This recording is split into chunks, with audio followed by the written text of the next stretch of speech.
Moi, un de mes potes m'a dit... Tu dois surtout pas t'attacher à des choses dont tu pourrais pas te débarrasser en 30 secondes, montre en main, si tu voyais les flics se ramener dans le coin. Salut tout le monde et bienvenue sur l'écran fou, et aujourd'hui on poursuit notre périple sur les flops, mais cette fois des séries de 2023, donc toujours basées sur 10 séries. Donc voilà, je préfère commencer d'abord par les choses qu'il faut absolument éviter de regarder, et puis après on passera sur les tops, histoire de quand même vous encourager vers quelque chose de beaucoup plus intéressant. Et donc pour commencer ce flop, il faut savoir que, alors je vais peut-être en choquer quelques-uns, mais oui, je vais mettre The Last of Us. Alors non pas que ce soit une série horrible à regarder, au contraire, j'ai plutôt bien apprécié, hein. Alors en sachant que moi déjà de base, je suis pas du tout fan du jeu, dans le sens où je n'y ai jamais joué, donc je partais vraiment avec un regard neuf, et je trouve que c'était quand même relativement bien foutu. C'était entre guillemets la série HBO Max de l'année, hein. Il misait énormément dessus, et je cache pas que j'ai quand même été un petit peu déçu, parce que je trouve que ça va pas au fond des choses en la matière. Il y a des moments de grand vide. Donc on est quand même sur un programme avec des épisodes qui durent 1 heure, hein. Alors je sais plus combien il y avait d'épisodes, il me semblait qu'il y en avait 10, quelque chose comme ça. Donc c'est quand même relativement long, et quand on voit ce que ça raconte, je trouve que ça fait un peu mince. Mais surtout, le gros problème, à mon sens, c'est la caractérisation des personnages. Alors autant le personnage interprété par Pedro Pascal, ça va à peu près, mais alors l'autre personnage interprété par Bella Ramsey, il est juste insupportable. Alors que ce soit l'actrice, après que physiquement elle soit pas accurate au personnage d'origine, je m'en contrefous, mais voilà, est-ce que le fait qu'elle ait un peu une tête à claque et que l'écriture soit absolument pas fine du tout a fait que je me suis totalement détaché de ce personnage? Je n'en sais rien. Quoi qu'il en soit, c'est vraiment dommage, parce qu'il y a quand même des bonnes choses, mais voilà, pour moi ça ne valait pas ce qui avait été vendu, quoi. Donc pas une mauvaise série, mais pas à la hauteur des espérances. En 9e position, Ahsoka. Et oui, donc toujours Disney dans les meilleurs coups quand il s'agit d'intégrer des flops. Pourquoi j'ai mis Ahsoka? Tout simplement parce que c'était une série qui était censée faire le pont entre la série Star Wars Rebels, donc la série animée, et le prochain film cinématographique qui sera réalisé par Dave Filoni et qui devrait clôturer l'arc autour justement de tous ces personnages. Malheureusement, ce qu'il y a, c'est que c'est une série, quand tu regardais les trailers, tu dis « Ah ouais, il y a quelque chose quand même ». Il y a il y a pas mal de références, il y a des petits trucs, il y a des jolis visuels. Mais quand tu le regardes dans son intégralité, au final, et pas que à travers les quelques images des trailers, tu te rends compte que finalement, oui, c'est beau, mais c'est vide. En fait, c'est du beau vide, quoi. Et moi, je trouve que ça vaut pas ce que ça a coûté, quoi. C'est-à-dire que, bon, ça traverse des forêts, ça traverse des espaces rocailleux, etc., etc. On est quand même dans Star Wars. C'est exactement la même chose que ce qu'on reprochait dans les films, c'est-à-dire, voilà, on voit des déserts, on voit des plaines, on voit des bidules, on voit des trucs. Mais quand est-ce que vous nous faites découvrir véritablement des choses, quoi, à travers un minimum de créativité? Et malheureusement, dans Ahsoka, il n'y en a pas. Ensuite, il y a beaucoup de personnages, dont certains qui ne servent à rien, hein. J'en veux pour preuve, par exemple, le personnage de Baylan Skoll, qui avait été, entre guillemets, énormément teasé dans les trailers, et qui donnait envie, qui donnait véritablement envie d'en découvrir. Et au final, tu dis, ah, c'est juste ça que tu as raconté autour de ce personnage, vous nous gâtez pas, quoi. Et puis, pareil, c'est le problème le problème récurrent de Lucasfilm depuis que Kathleen Kennedy est aux commandes, c'est-à-dire ce putain de problème de girl power, c'est-à-dire que tout s'articule dans l'intention de vouloir mettre en avant uniquement des femmes. Et puis les hommes, forcément, c'est des méchants. Donc moi ça me gonfle, ça me gonfle. Surtout quand en plus ces personnages-là sont mal caractérisés, dans le sens où Tu prends donc le personnage d'Ahsoka, tu prends Sabine Wren et compagnie. Aucun ne respecte justement le personnage d'origine que l'on pouvait découvrir dans Star Wars Rebels. Et plus encore quand tu sais que la série qui s'appelle Ahsoka finalement n'est pas principalement centré sur Ahsoka, et que le personnage, c'est ni plus ni moins que un personnage qui fait la moue sérieuse en croisant les bras pour faire style vous avez vu, je suis hyper sérieuse, je suis la sagesse et tout. Ouais, mais ça suffit pas, quoi, ça suffit pas. Alors après, effectivement, il y a pas mal de références, mais les références ne font pas une série. Il y a pas mal de scènes d'action avec des batailles aériennes, des trucs comme ça, c'est plutôt sympa. Et puis alors, les chorégraphies, je suis désolé, mais c'est pas bon, quoi, c'est pas bon. Les chorégraphies au sabre laser, c'est d'un mou, mais d'un mou. Oh, j'avais rarement vu ça. Alors, à titre de comparaison, on n'est pas au niveau d'un Obi-Wan Kenobi. C'est quand même bien meilleur, mais c'est quand même pas bon non plus, quoi. 8e position, Invasion, et oui, donc la saison 2 qui était sortie sur Apple TV+. Alors moi, la première saison, pour moi, ça a été déjà très laborieux, c'est-à-dire que j'en attendais beaucoup, hein. J'attendais effectivement de voir une série qui porterait sur une invasion alien vue par le prisme de personnages un petit peu communs, quoi. Et je trouvais que l'idée était vraiment bonne, mais au final, c'était plus une sorte d'invasion qui servait de décorum pour montrer un petit peu les tribulations de Bobonne qui se faisait faire cocu par son mari et compagnie. Enfin, je veux dire, on n'est pas là pour ça, quoi. On est quand même là pour qu'on nous montre un minimum d'invasion. C'est bien d'avoir un côté intimiste dans ce que tu veux montrer, mais il faut quand même pas que tu oublies justement tout le contexte qu'il y a autour. Et moi, la première saison, je m'étais fait chier, surtout que ça intégrait tout ce que ça pouvait en matière d'invasion alien, donc des parasites, des crop circles, des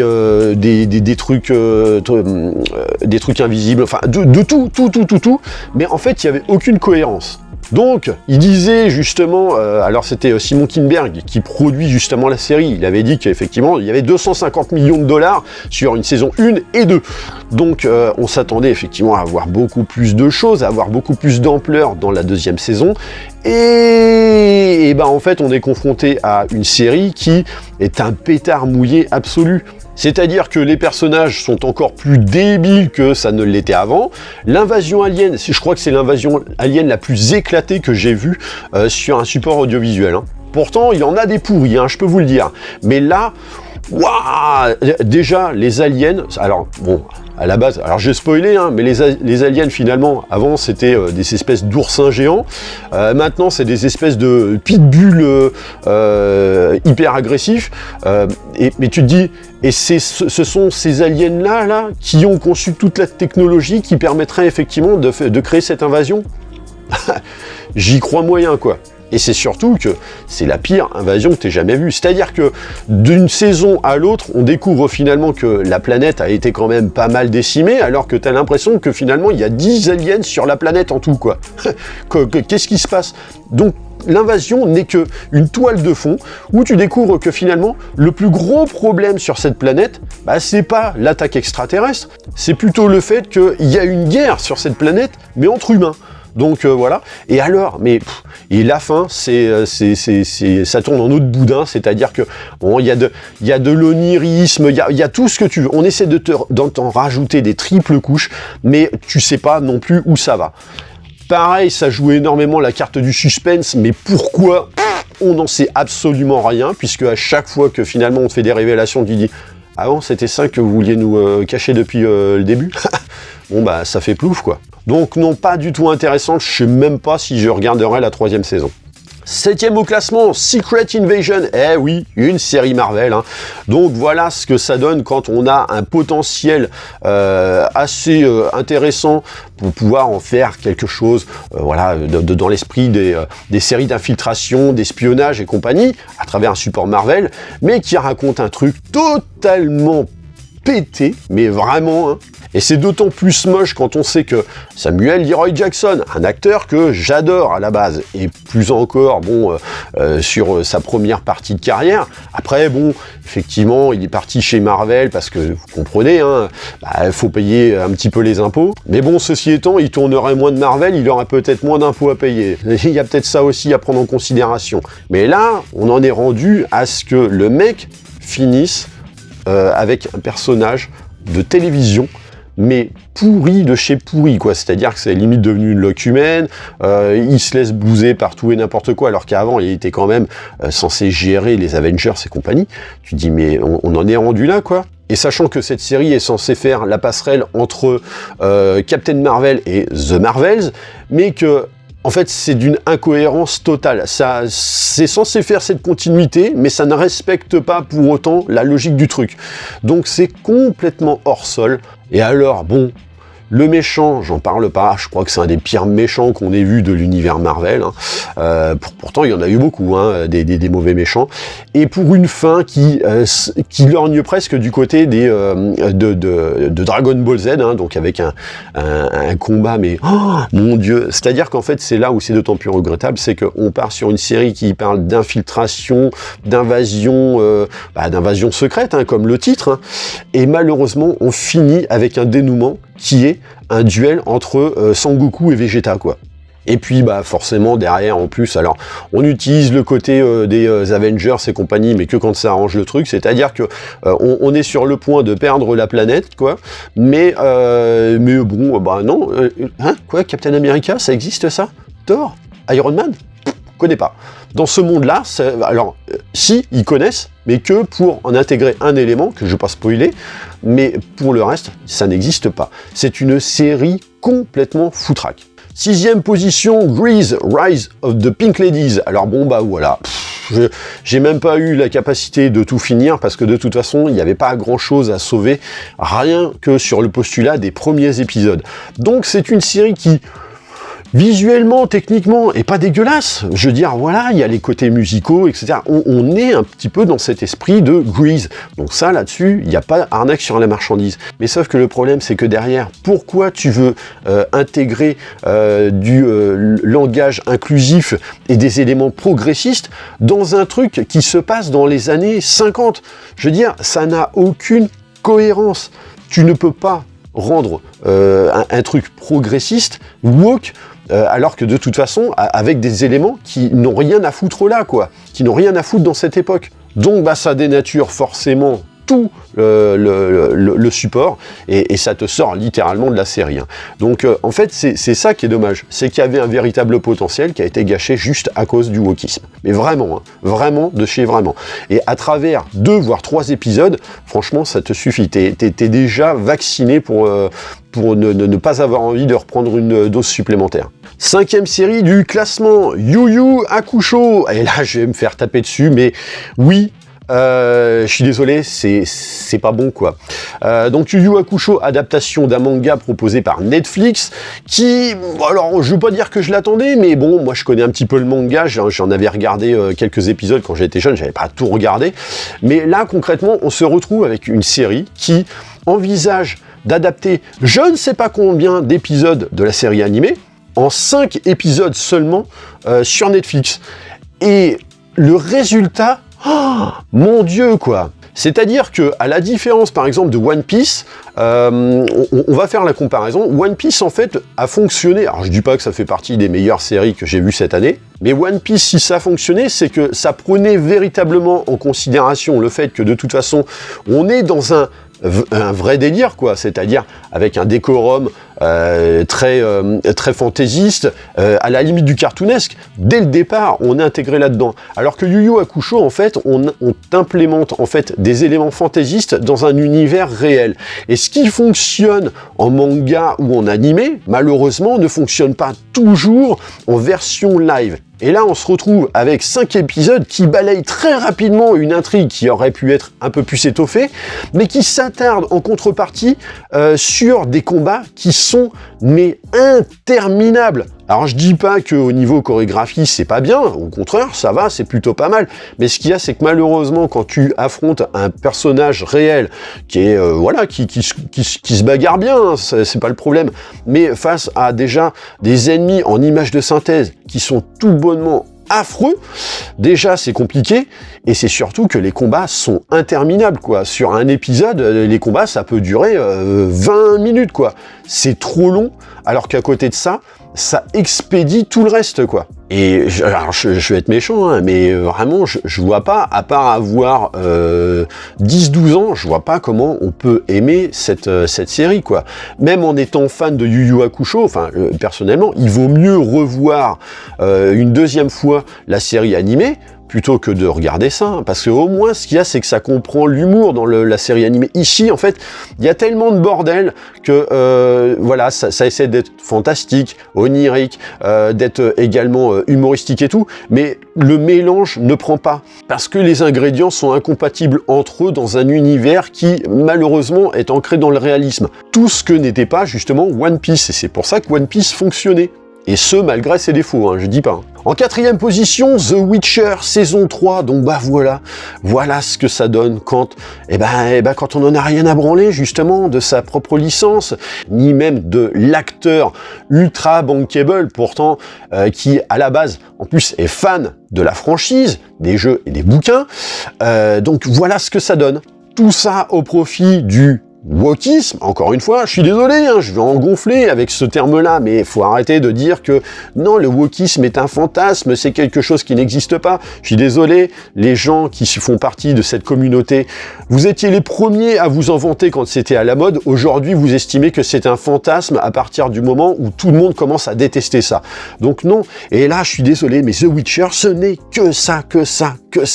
De l'intégration inclusive, des messages politiques en veux-tu, en voilà, et au final, qu'est-ce que ça raconte? Rien. Visuellement, en plus, c'est même pas beau, t'as l'impression finalement que ça a été filmé, mais enfin voilà, dans le système Stagecraft, on n'a pas beaucoup de sensations de volume. On a des épisodes, mais on a un épisode dans le désert, s'il vous plaît, mais j'ai jamais vu un épisode aussi éclaté de toute ma vie. Sans déconner, hein, mais c'est vraiment... Tu peux pas prendre le spectateur pour un con à ce point, quoi. Tout ça pour finalement aboutir à quoi? À un épisode final qui est, mais alors, d'une nullité, j'ai rarement vu. En général, tu dis... Quand tu pars sur des grosses séries comme ça, tu mets le paquet sur le premier épisode et sur le dernier, surtout pour donner envie aux spectateurs de suivre l'aventure sur une 4e saison. Bah là, le dernier épisode, je crois que c'est celui, mais c'est l'anti-spectaculaire par excellence. Donc ça ne raconte absolument rien. Et puis on se retrouve avec un résultat complètement pété, quoi. Donc bon, la saison 4 de toute façon ne fonctionnera pas, déjà parce que Henry Cavill est parti, et malheureusement le pauvre Liam Hemsworth a fort à faire, mais je pense que il doit regretter de s'être embarqué dans cette galère, hein. Donc bref, The Witcher, on peut passer son chemin. 3e position, La Reine Cléopâtre, donc toujours pareil sur Netflix. Alors, mini-série documentaire, mais en fait le problème c'est qu'à partir du moment où on se base sur l'idée que c'est un docu-fiction qui va s'appuyer sur des experts qui finalement ne sont pas du tout experts, mais qui sont là juste pour pouvoir diffuser leur message politique. Donc là encore, wokisme, en veux-tu, en voilà. Et bien, résultat des courses, on se retrouve avec ça. Donc quelque chose qui, en fait, s'accapare la culture d'un certain pays, s'accapare un personnage historique, pour pouvoir en faire une réappropriation culturelle, et donc on est sur quelque chose d'extrêmement mensonger.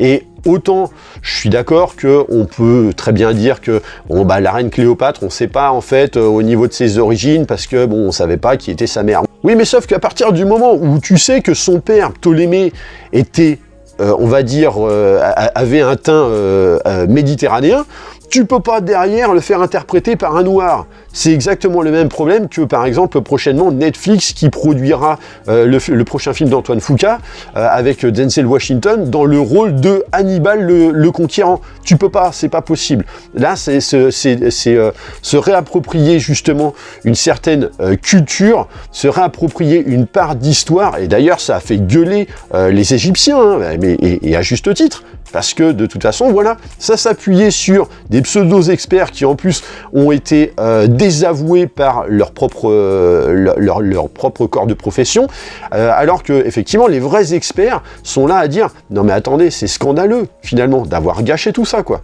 Deuxième position, Fubar, encore Netflix. Mais qu'est-ce que vous voulez que je vous dise? À partir du moment où tu t'accapares Arnold Schwarzenegger, bon, qui commence déjà à pu être de la première fraîcheur depuis longtemps, ceci étant, et que tu essayes d'en faire une espèce de pseudo série d'espionnage, d'action, machin, tout ça, mais que tu as le sentiment de regarder un truc télévisuel des années 90, tu te dis, mais je suis devant quoi, là?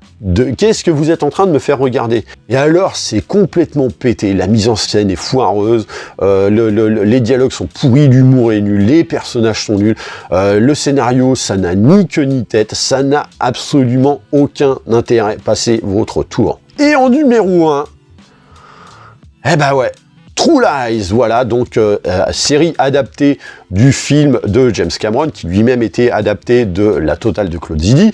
Voilà ce que ça donne quand déjà, quand tu es censé prendre la relève de James Cameron, mais aussi la relève de Arnold Schwarzenegger et Jamie Lee Curtis, qui, dans les années 90, à l'époque où c'était sorti, étaient au top, quoi, mais vraiment, hein, c'était des symboles, hein. Bah voilà, en fait, quand tu fais interpréter ça par des acteurs dont tu te fous, mais comme de l'an 40, qui ont aucun charisme, qui ont aucune capacité à jouer quelque chose de véritablement cohérent, et puis que derrière les showrunners n'ont absolument rien compris au support d'origine, bah voilà ce que ça donne.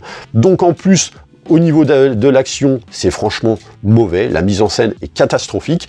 On se retrouve d'ailleurs avec des situations, enfin voilà, on est quand même dans un cadre d'espionnage et puis d'action, et malheureusement, on se retrouve dans une situation où ça arrive comme ça, où les personnages vont être confrontés à un contexte qui est impossible à régler, et le truc, il est plié en deux temps 3 mouvements, quoi. L'humour ne fonctionne pas, le scénario est pas très intéressant, donc même moi j'ai pas réussi à finir parce que vraiment je savais pas où ça voulait aller, tu sais même pas véritablement s'il y a un fil rouge, donc vraiment si déjà vous arrivez à survivre aux 2 premiers épisodes, vraiment, hein, chapeau à vous, parce que c'est juste, mais insupportable, quoi, mais c'est affligeant de nullité comme j'ai rarement vu. Donc voilà, encore une fois, hein, vous pouvez constater, après le flop film qui révèle que plus on dépense d'argent, moins c'est bon, et là c'est exactement pareil dans les séries, hein, c'est franchement pas terrible. Bon, il y en a eu plein d'autres, hein, des mauvaises séries, mais j'ai pas eu l'occasion de toutes les voir. On essaiera de contrebalancer ça avec le top des séries, hein, que je sortirai dans la semaine. En attendant, comme d'habitude, je vous invite à laisser des petits commentaires sous la vidéo. Pensez bien sûr à la liker et la partager. Pensez bien sûr à vous abonner à la chaîne de manière à vous tenir informé des prochains contenus. Et comme d'habitude, je vous dis à très bientôt pour une prochaine vidéo. Allez, bye!